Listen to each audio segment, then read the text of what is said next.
Welcome back to the Spa Sisters podcast with Julie Wren and myself, Carly Chamberlain. Before we start, just a reminder, you can follow us on YouTube at Spa Sisters Podcast or over on socials at Spa Sisters Podcast. If you've got any questions for us, please email us spasisterspodcast@gmail.com.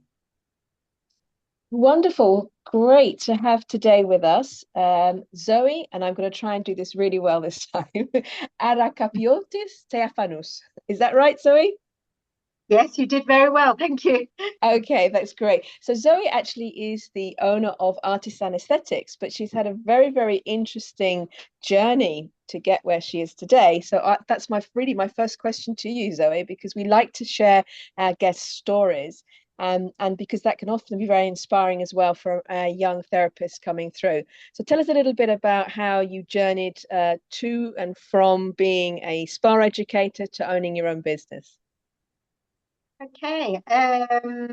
I started my career in London studying beauty therapy. And then I moved over to Cyprus many years ago.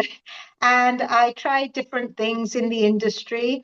And I finally sort of settled in one of the biggest distributor companies in Cyprus.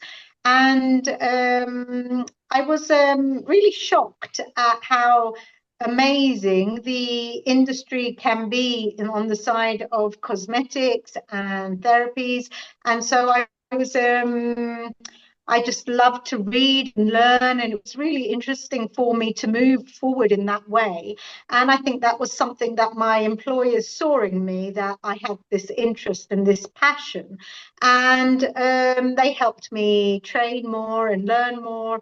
And I got to travel to different countries, mainly in Europe, to learn about products and new treatments and new techniques. And I ended up being an educator for the company for the past 17 years, which I thoroughly enjoyed. Though now at this age, I feel that I wanted to do something more for me. And I think I reached that age where it was like now or never. So I decided that I wanted to concentrate more on just enjoying my my knowledge and my techniques, and just enjoying giving to my clients my treatments and my advice, and just taking it a little bit slower. It's turned out not to be so slow, but it's actually quite interesting. It's amazing how many doors can open in this industry. And it's just so amazing that there are so many things that you can do and work with, and it be so diverse. And I think that's what's really amazing about our industry. You just can't get bored throughout your career. And I think that's what's really nice, and that's the message that I think these youngsters need to know, that even though that they're starting young, and they have their first education in their courses at colleges or universities, the world is huge when it comes to the beauty industry, and there are so many different aspects that they can work with and gain new skills and so much knowledge. It's ever evolving. It's absolutely so fast. It's great. Yeah, thank you so much. And you mentioned that you're an educator for 17 years, and I think, Carly, you have some questions around. Yeah, so going back to that spa education phase in your career, I really want to explore a little bit more about that, and really sort of understand how you connected or still connect with teams and therapists, and whether you saw reoccurring challenges over that massive career span of 17 years. What is the sort of thing that jumps out at you that's reoccurring for therapists and the challenges they may face? You know what I think it is? It's once you finish school, once you've finished your course, once you're out there in the industry, if you're stuck in a treatment room, there's not a lot you can learn more than just applying the skills that you have learned. So you are waiting for somebody to come along and teach you something new, or a company bringing out a new product, and so many ingredients and so much innovation on ingredients and how they work and how they're affecting the skin, and how you can really change the skins and better it, and not only the skin but also well-being, about people and how they're feeling. It's just so diverse, and you're just looking for that kind of information, which is just not readily available. We don't have a lot of post-grad kind of courses that you can follow, and so it's something that therapists are waiting for, and they're really thirsty for it, because you hear about all these new things, and then it's how to put everything together and how to learn more knowledge. I mean, I remember big eye opener was like the derma rollers, the derma needling. It was just like, what is this? What are we going to do now? We're going to make holes, puncture holes into people's skins. It was just trying to learn how that was going to work, and it was there's such a thirst for knowledge. And the biggest challenge for Cyprus, I mean, living in Cyprus, is a lot of the trainings that you can get over the website or something, or outside of Cyprus, is in English. So there was this big, huge thing about the language. So, therapists were much more, it was closed up, the industry, a little bit, because they couldn't understand a lot of the trainings that were going on.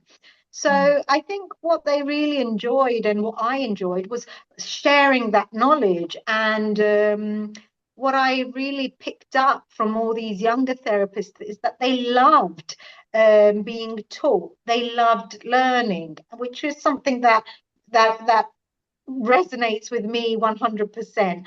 I always love to learn something new. So it was, I think this was what was happening. It was just this thirst for knowledge. And I think because the industry is so ever evolving, it never stands still. You're always waiting for somebody to tell you what's going on, how we're moving on. It's not something that you can just learn on your own. Great. And have you had predominantly more experience training European therapists, therapists in Cyprus, or have you also trained UK therapists? No, my main training was in Cyprus, so it was mainly with Cypriots. But I have had from spas, I have had girls from England that have moved over. We have a lot of Russian girls in Cyprus as well. So yes, I have had experience with different kind of nationalities as well. And of course, I've always worked with companies outside of Cyprus. So I've had, experience with other trainers from other countries. So we share a lot of our knowledge and experiences. Yeah. And do you see a big difference in therapists that are from different areas of the world regarding their basic education? Do you feel like that plays a role in what their expectations are in the industry, who they want to become? Like, do you see a difference across yes, UK, I Russia? yes. To be honest, the UK with Cyprus, I find that there was a bigger gap. Today, as we're talking, I don't believe that 100% anymore. I see that the training and the education in Cyprus has really evolved as well, and the therapists are really much, much more. There's a higher standard, let's say now, at our in the education industry. So we are moving on quite a bit. So this is really nice. What I have seen from therapists that are from the UK, from sort of old school kind of therapists, there was a little bit more discipline, I can say, if that's the word. They were more sort of structured to follow rules, whereas the old school Cypriot therapists, they were more free, and But sometimes that was a good way, because then you could teach easier, because if somebody is more open-minded, it was easier to sort of learn a new technique and go on to. So there's a pro and con to everything. And then if we're talking about the Russian therapists, it's all more medical. They were very sort of it's more sort of very very sort of a medical. It's not so spa. They have this culture which is much more, clean cut, and so that they incline more to the medical spa rather than the well kind of spa. But I mean, you see, there is like a mix going. There is a fusion going on through cultures.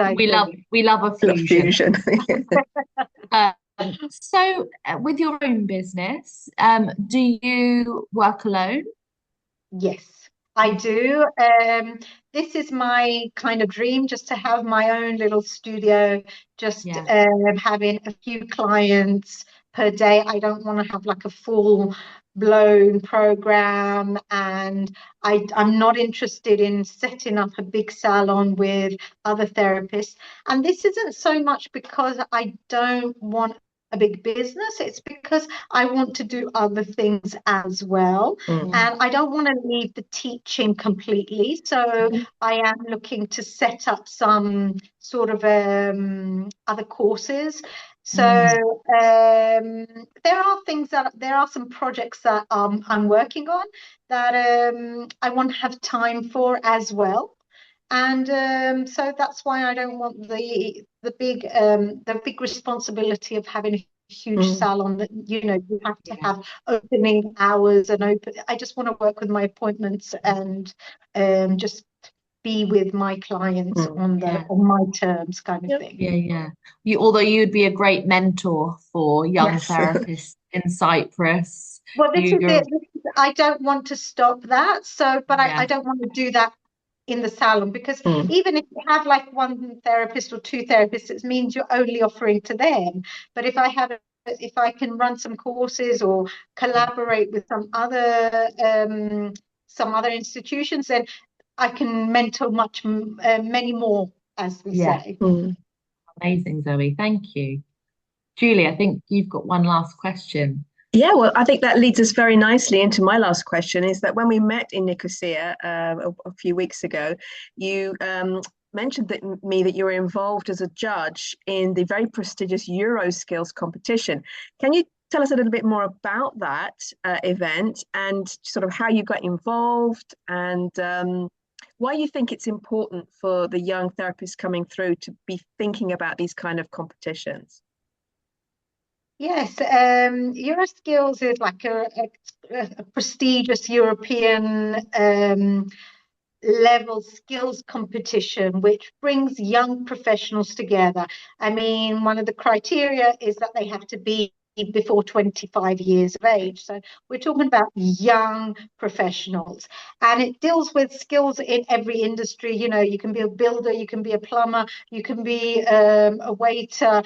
There's skills from every industry that they can compete on, and it's designed to bring about excellence in vocational training.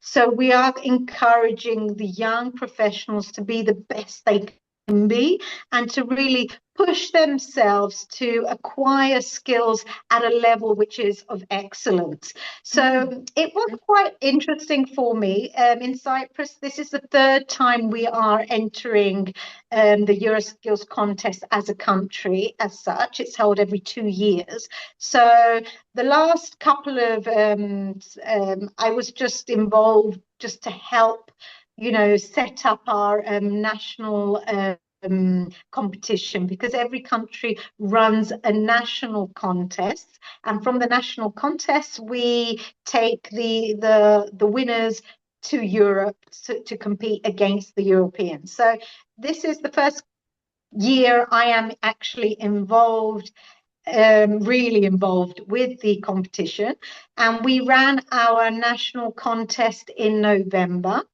And I have to say, I was so impressed. I mean, I was so impressed.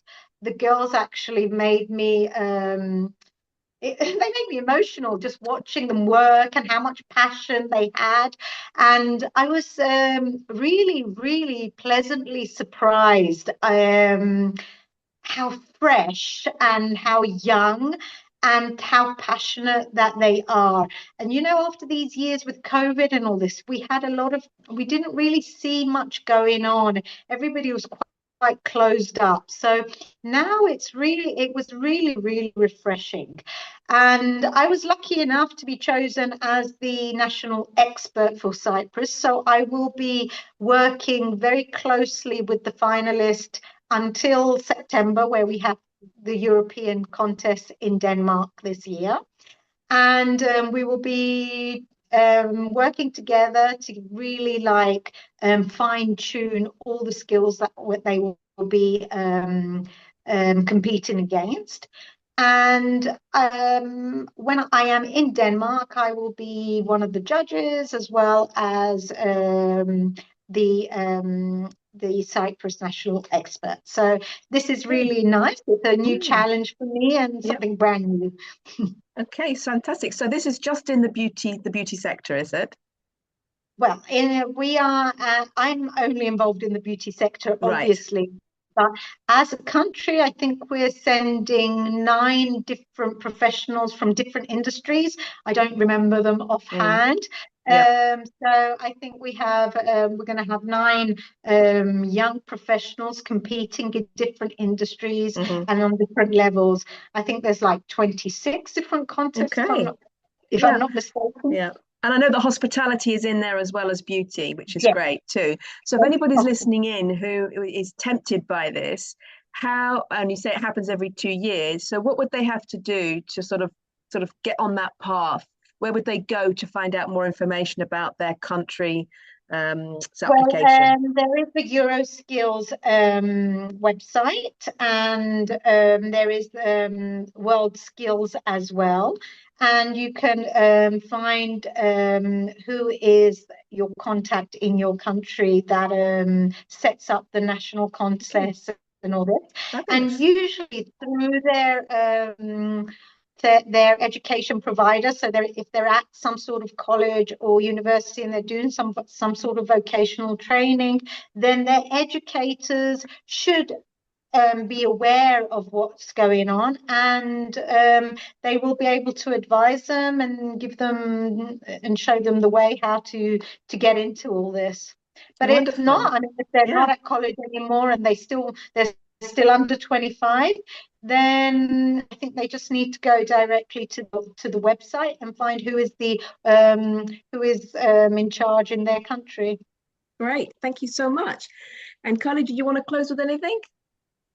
Yeah, I was just going to say, Julie and I have trained probably quite a few Cypriot therapists over our time as trainers as well. So please do, if you're watching this and you'll have an interest in Zoe, she's just a wealth of knowledge, and she has her Instagram, which is Zoe_Arakapiotis. Have I said that right?